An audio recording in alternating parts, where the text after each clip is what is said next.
Hello and welcome back. The Dalai Lama is revered as a hero by his people and respected worldwide for his peaceful philosophy. But a number of exiled Tibetan Buddhists living in India no longer believe in his leadership and are accusing him of religious discrimination. At the heart of this dispute lies a Buddhist deity, Shugden, considered a god by some and a demon by others. The Dalai Lama has banned worship of Shugden. In May, 400 monks were thrown out of monasteries because of their religious beliefs, and Shugden worshippers have been shunned by other Tibetan Buddhists. On the streets of the Tibetan refugee camp of Belakope in southern India, Dalai Tong, a Shugden worshipping Buddhist monk, is no longer welcome.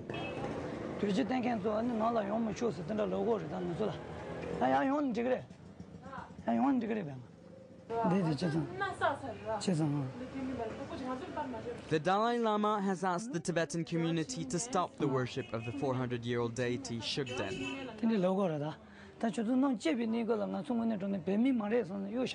What this means in practice is that Dalai Tong cannot walk into this shop because of his religious beliefs. I've taken the oath that I won't have anything to do with the Shugden people who are doing bad things for the Tibetan cause. But I won't do anything he says, but he is truth, he's saying the truth. I'm not a person who will just blindly believe someone. I believe someone who's telling the truth. Here, Dalai Lama is always truth.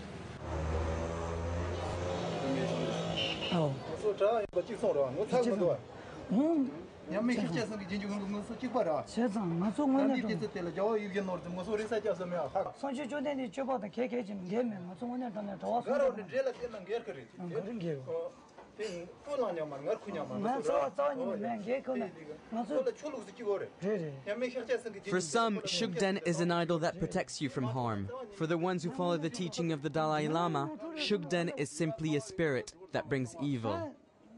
Please,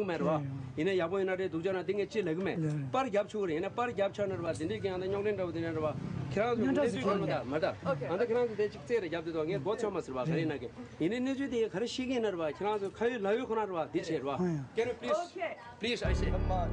Otherwise, I'm going to break your camera. I say, when I'm refusing all this thing, why you are taking again and again?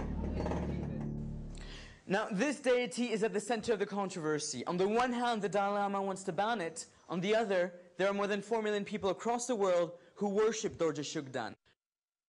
According to the Buddhist tradition, the deceased monk came back as a spirit and was deified by the 5th Lama.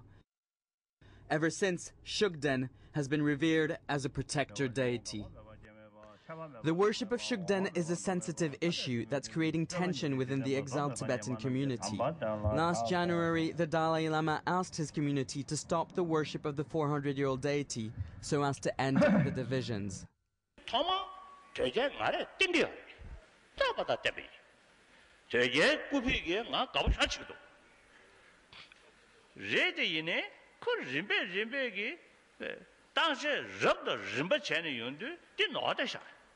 Any some shabby. So, when a Zemson Bang, Taba Picoya P. Kidu Tangoya, Zemson Majabas in the Tana de Chungsha. Jesu Yarayo. Now, show you. Canzo Chick Shema de Duna, Mama, what you send those, no one loved it. Miss was a set. Nedatan was a Nedata. Major was a major chair. Any Kexin share can a time of Kexin share. Like Jordan, dear.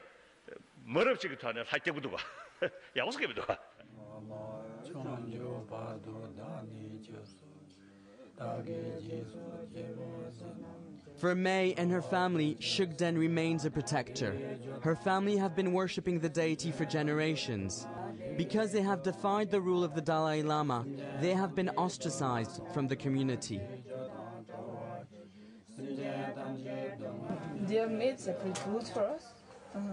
They said that no one is supposed to talk to us, and no one is supposed to have any contact with us. If he's really Buddha, if he's really God, he won't create so much problem, he won't give us so much trouble, he won't, I believe if he's a Buddha, he won't give any problem to one, any human being.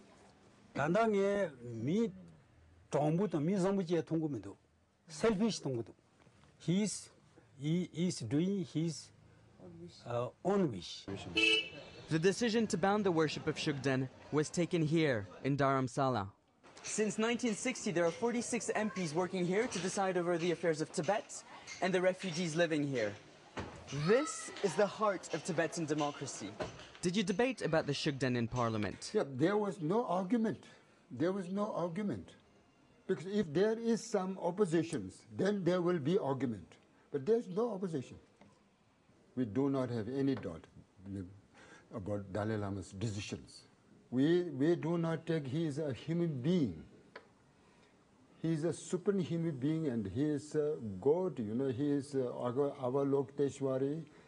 So, I mean, he has no interest of himself. He always thinks of others. Everybody is happy.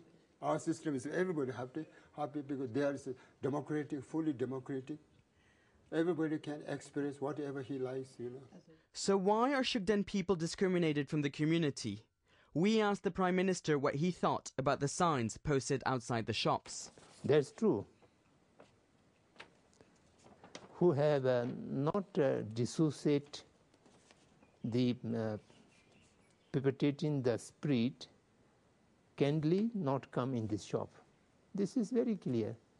Then why they should go in that shop? That is unfair on their part. A lot of Shugden perpetrators have become terrorists and they are willing to kill anybody. They are willing to beat up anybody. It is very clear that now people who are perpetrating Shugden are very close to PRC leadership. That is clear. Being linked to the PRC, the People's Republic of China, is the highest act of treason in the eyes of the Tibetan government in exile. No Shugden worshipper has ever been charged or investigated for terrorism. And yet, the monks who continue to worship Shugden remain victims of a campaign of name and shame. What the posters say is that we are related to the Chinese government. We don't have anything to do with China. There is no proof, yet many people are harassing us and threatening us.